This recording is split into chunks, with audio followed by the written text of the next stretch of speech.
Welcome back to SuperString. My name is Mr. Stark. Today I will show you an activity, parody film from 2020, named OK Madam. Spoilers ahead. Look out and fare thee well. In 2009 in Mongolia, two specialists from the North Korean Special Forces, Magnolia and Cheol-seung, are breaking into a lodging loaded up with adversary specialists to take some intel. While Cheol-seung covers her back, Magnolia looked through the room just to be interfered with by a call from her dad advising her to leave since certain men are after her and she can't confide in anyone. However, before he can say more, he's shot by a gatecrasher. Cheol-seung completes the process of dealing with every one of the foes and goes searching for his accomplice. However, when Magnolia sees him, she recollects her dad's words and shoots him prior to getting away through the window. Years pass and it's currently 2020 in Seoul, South Korea. Mi-young gets up ahead of schedule to open her contorted donut store and sells it all decently fast, permitting her to close the shop sooner or later to visit her better half Seok-hwan. He's a PC repairman working in his own shop while drinking huge loads of juice. He's purchased a lot of little containers since there are extraordinary awards on the covers. Whenever Mi-young notification this, she chastens him for having squandered such a lot of cash, in spite of the fact that she enjoys the sound of getting another clothing machine. While Seok-hwan helps his most recent client, Mi-young chooses to have some juice also and is stunned to track down an amazement under the cap, the principal prize, an outing to Hawaii. From the start, the couple commends their karma, yet their mindset changes when they get back. Mi-young has concluded they aren't going in light of the fact that they can't stand to burn through cash on a getaway and close their shops for an entire week. All things being equal, she'd prefer sell the cap on the web and utilize the cash to purchase another clothing machine. The other individual feeling awful is their little girl Narai, who shows up at home as Mi-young gets a text with terrible news. Narai has harmed an individual understudy once more. She gets shouted at and hit for it, making her cry and admit she's fed up with being ridiculed for being the main child in class that doesn't have a telephone or takes some time off.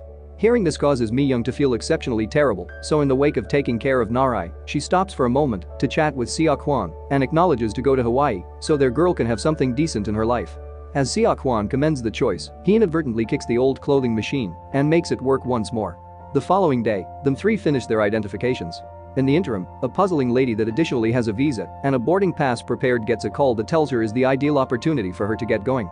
In one more area of the city, Cheol-seung likewise gets a call letting him know Magnolia has re-emerged following decade and that she'll be going to Hawaii soon. His orders are to catch her alive. Whenever the day of the excursion at long last comes, Mi-young actually chooses to work, that way she can take some additional cash with her. They take the air terminal transport rather than a taxi, so they show up after the expected time at the air terminal where different travelers for a similar outing are gathering. Cheol-seung, the puzzling lady who is keeping her face stowed away, and specialist Kim Ha-rim and his group, who are here to catch Magnolia as well. Fortunately for the family, they show up just before the door closes, so they are permitted to board. Yet since there are two excess business class situates, the representative updates their tickets free of charge. Mi-young and Nari take the business class seats, while Seok-hwan stays in economy. The plane is loaded up with intriguing individuals like Steward Hyun-min, who thinks looking out for dubious way of behaving and watching out for everybody's security is essential for the steward mission, Senator Jang Pil-jun, and an anxious man that is flying since his managers sent him, so he takes a lot of pills to monitor his dread. When the plane removes, the foe specialists start strolling around the plane to check whether they can track down Magnolia. The secretive lady sees this and goes to stow away in the washroom, while Hyun-min brings a few snacks for Mi-young. He incidentally drops the nuts when he's going to serve them, however Mi-young gets them all by utilizing exceptional reflexes. This makes Hyun-min figure she might be a government operative or a public safety specialist. In the meantime, Seok-hwan gets to know individual traveler Buk Kyuk-seong, who is traveling solo to visit his girl and granddaughter, in any event, conveying a teddy hold-on for him to gift them later. Ready to get it done, Mi-young is having stomach cramps, so she goes searching for a restroom subsequent to tracking down her better half and advising him to watch out for their girl. The principal bathroom is taken by the secretive lady, so Mi-young goes farther into the plane to search for one more slow down and runs over the specialists, who haven't had the option to observe Magnolia and imagine they're holding up in line when they see Mi-young coming.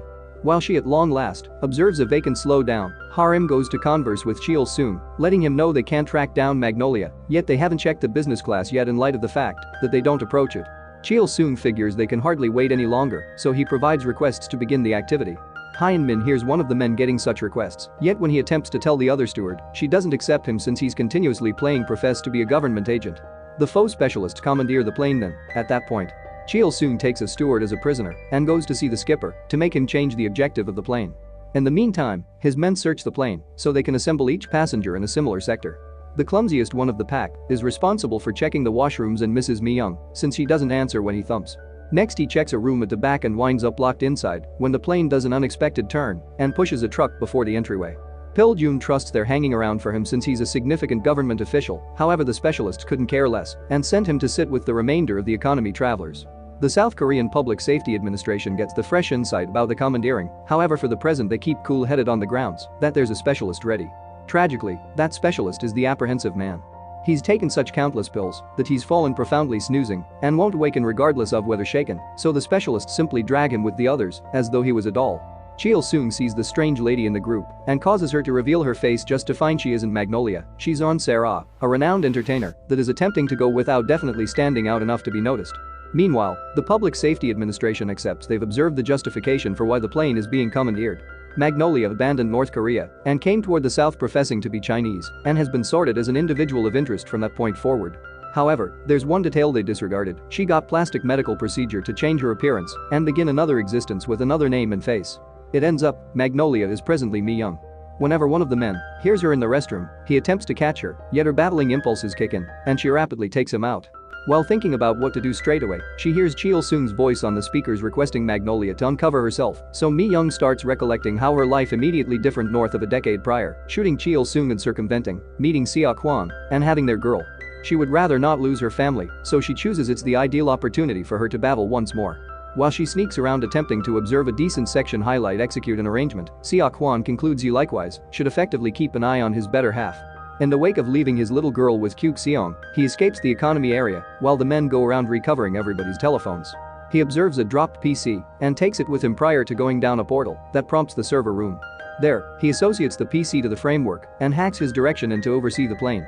In the meantime, one of the men takes Hyun-min to the steward region, instructing him to find and give him the traveler list. Hyun-min sees Mi-young is concealed in the roof, so he takes extra lengthy to track down the rundown to delay until Mi-young sees an opening and hops on the specialist to take him out. Mi-young then, at that point, requests the traveler list, which Hyun-min has been stowing away in his sock from the start, to actually look at it and consume it in the microwave. Then, she takes on the appearance of a steward and gets Hyun-min's smartwatch for correspondence, since he'll be going to the private cabin to observe the tasers they keep there. Mi-young enters the main economy region that is presently vacant aside from one of the specialists, however one man isn't an issue for herself and she rapidly takes him out. Subsequently, she enters the area where every one of the travelers are being kept, and since her little girl is there as well, Mi-young takes an irregular individual's sun visor to cover her face prior to pounding the specialist looking after that area.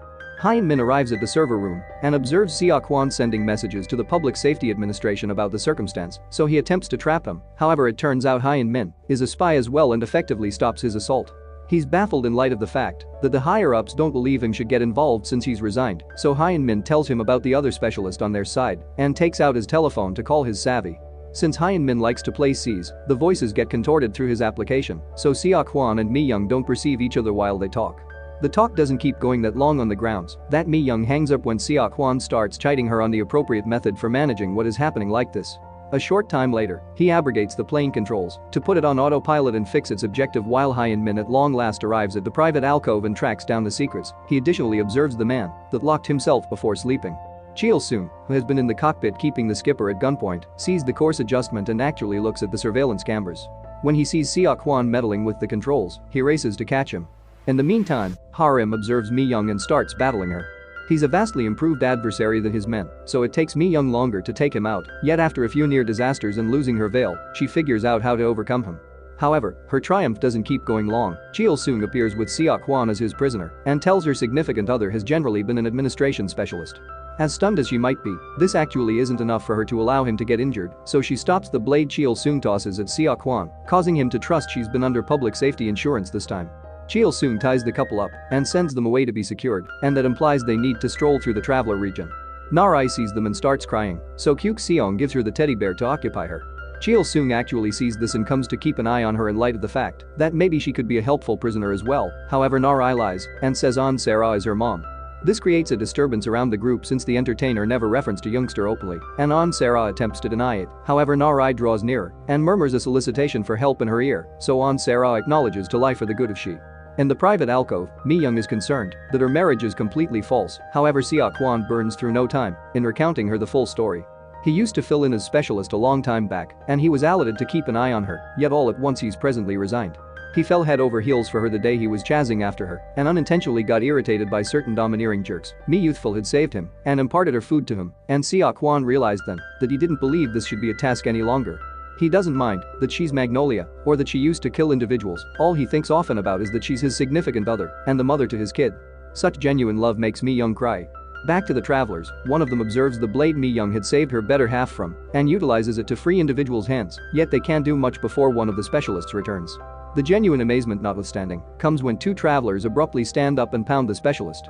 These two people are under Harim's requests and they join their innovator in the cockpit where they kick Cheol-sung and let him know they're in control now. Dissimilar to Cheol-sung, who needs to return Mi-young to the public authorities, Harim needs to offer her to the most noteworthy proposition. And keeping in mind that Cheol-sung needed to leave with her and let the plane do its thing, Harim needs to take her with him with the parachutes, yet in addition make the plane accident since he couldn't care less about regular people's lives. Cheol-sung attempts to stop him, however Harim's men rapidly bring him down and divert him while Harim powers the pilot to cause the plane to plummet at a fast. While every one of the travelers start to overreact, Cheol-sung is taken to the private alcove with Mi-young and Seok-hwan. Mi-young takes the risk to scrutinize his expectations, so Cheol-seong continues to make sense of his main goal. His administration believes him should find Mi-young and take her back, since there's a gathering of men that need her to get to the vault with the atomic weapons her father had made, since the lock must be opened by her iris.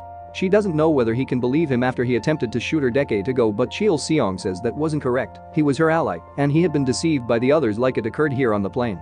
Their discussion gets hindered by Hyun-min, who out of nowhere goes into the room through the roof shaft. With his assistance, everybody is delivered and gets back on business. Seok-hwan gets back to the server space to recapture control of the plane's autopilot mode and prevent it from falling, while Hyun-min switches out every one of the lights. Then, at that point, Mi-young and Cheol-sung return to the traveler region to take on Harim's men. The battles are genuinely equivalent, yet at whatever point the troublemakers would acquire the advantage, the travelers would assist our legends by hitting the men with anything object they might see as neighboring. On account of everybody's help, they rout the men and catch Harim. Presently the entire family can rejoin, however the difficulty is nowhere near finished. Claiming to comfort her, Kyuk-seong gives Narai the teddy bear and gets her as prisoner. Then he shoots Cheol-sung prior to admitting he was the man that killed Mi-young's dad, and he will kill her little girl also on the off chance that she doesn't accompany him. Seok-hwan attempts to hurt him with one of the tasers from the plane, yet it doesn't work, so Kyuk-seong shoots him too. Mi-young concedes she has no other decision than to acknowledge his terms, so she embraces Narai farewell prior to putting on the parachute. Kyuk-seong forces the plane entryway open, and Mi-young motions to Narai to toss out her teddy bear. She had murmured these directions to her when she embraced her, and presently, she pushes Kyuk-seong out too as the teddy bear detonates at a decent separation away from the plane, taking Kyuk-seong with it. Yet again fortunately, Seok-hwan is alive after all gratitude to a tactical armor carrier Cheol-sung had imparted to him before they isolated to execute the arrangement, so the family reunites for good this time. Discussing Cheol-sung, he snatches the parachute hand, in the wake of wanting the family to be content and have a decent life, leaps off the plane to return, so the specialists can't get him when they land. All the adversary specialists are attached to their seats, and the Public Safety Administration is reached to illuminate them they're all right at this point. The pilot gets requests to get back to South Korea to handle what occurred, however Seok-hwan can't acknowledge this, he needs to go to Hawaii. Pil-jun doesn't endorse this thought and attempts to take advantage, yet at that point, Hyun-min finds the taser on the floor, and keeping in mind that looking at it, he presses the button and incidentally takes Pil-jun out. Sarah reminds everybody that if not for Mi-young they'd be all dead, so the commander adjusts his perspective to give her desire and shifts the direction to Hawaii, telling the public authority they're falling short on fuel as a reason. When they show up in Hawaii, the family goes to have some good times near the ocean, and Seok-hwan gifts Mi-young a ring so they can recharge their commitments. He likewise concedes he's been setting aside cash for quite a long time for this outing, and the triumphant cap had been faked by him. Irate, Mi-young pursues him around the ocean side for having burned through such a lot of cash, while Narai unwinds under the sun. In the interim, the plane has been purged with the exception of one individual. The anxious man, who is at last awakening and observing many missed calls and messages requesting that he deal with the capturing circumstance. A long time later, television cameras appear at Mi-young's shop. To say thanks to her for saving the plane, she's being gifted a free excursion to Disneyland. This energizes Narai, yet her folks blow a gasket since they would rather not get on a plane at any point in the near future.